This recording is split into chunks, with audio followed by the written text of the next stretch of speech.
Ladies and gentlemen, I give you the first ever Audi Quattro Avant hobby horse. Probably just car Quattro hobby horse. We'll just put it that way. Check it out. Here's how it works.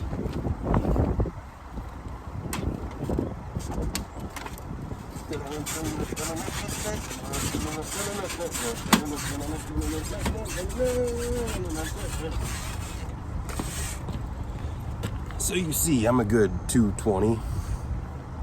We got a good, I don't know, 370 there.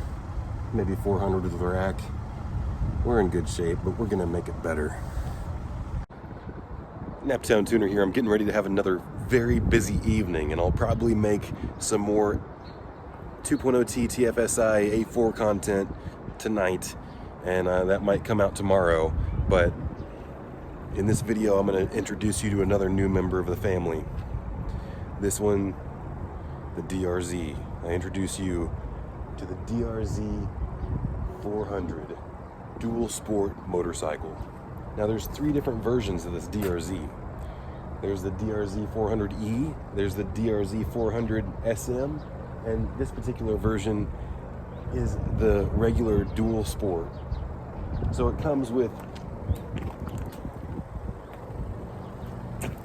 your standard dirt wheels. Actually, it doesn't come with the knobby wheels. It comes with some dual sport tires, but now it has knobbies on it because I've got both extremes now. I could go in the middle because I've got two-stroke street legal KTMs, one a KTM 300 EXC street title, KTM 380 EXC street title.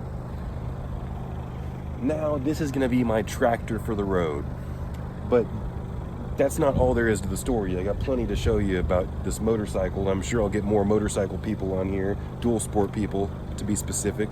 To be more specific, maybe even supermoto people, because love my supermoto. But what's even more fascinating about this is how I brought it home. Let me just show you.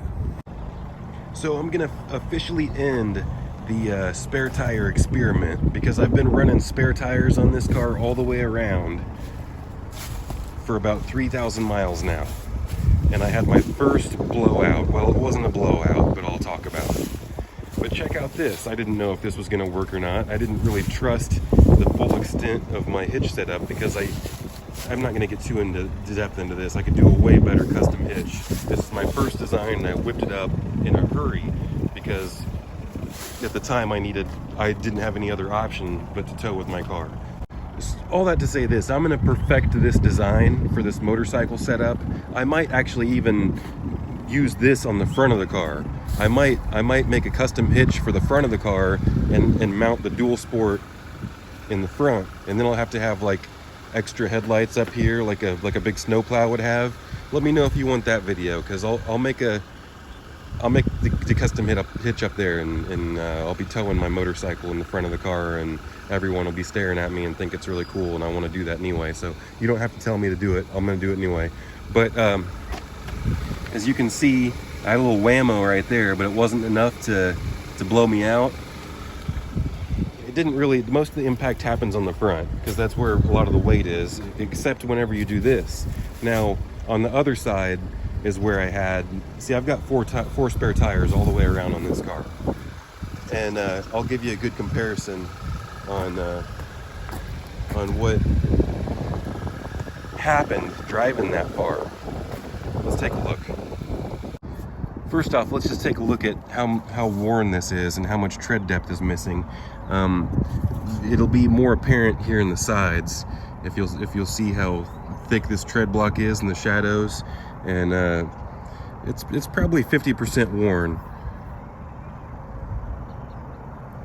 But I was not able to wear the tires out. You see how the tire's a little bit curved as well? Now this one is underinflated. I took an extra tire with me, but I forgot to fill it up with air. It felt like it feels good, right? But these things take 60 PSI of air. So every time you change the oil in a car, you need to go back to the spare tire and you need to fill it up, because skinny tires lose their air a lot faster than big fat tires because there's less margin.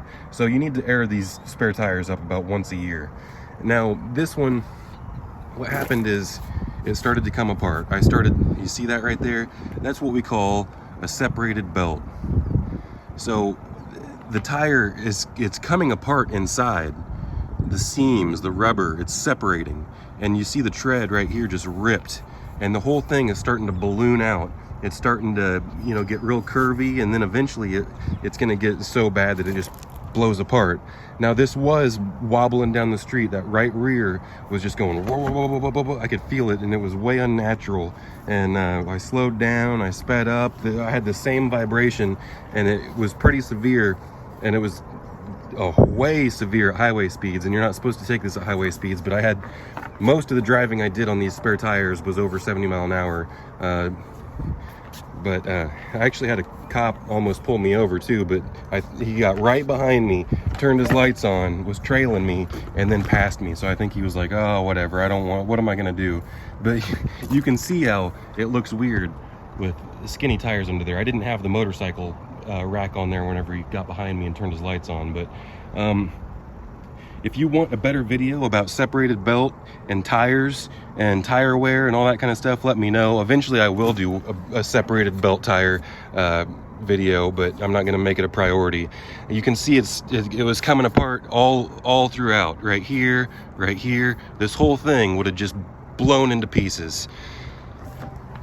So I will say that from my experience, the life expectancy of a spare tire, now given I had 4 others on there, but that's why I can give you a good life expectancy.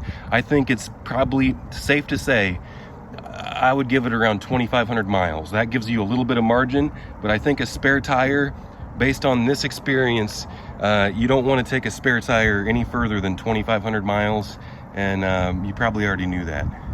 Most people probably don't want to drive on these things more than just on their way to the tire shop immediately after it happens. But now we know the limits. The limitations is what we're looking for, and we found it. So I want my Guinness Book of World Records for being the first and only human being to survive a 4-tire road trip to the middle of Michigan from Indiana and all the way to the southern tip of Indiana in my roughly 3,000 mile journey of not dying. I want my Guinness Book of World Record for that. The first person ever to tow a motorcycle on the back of a A4 Avant.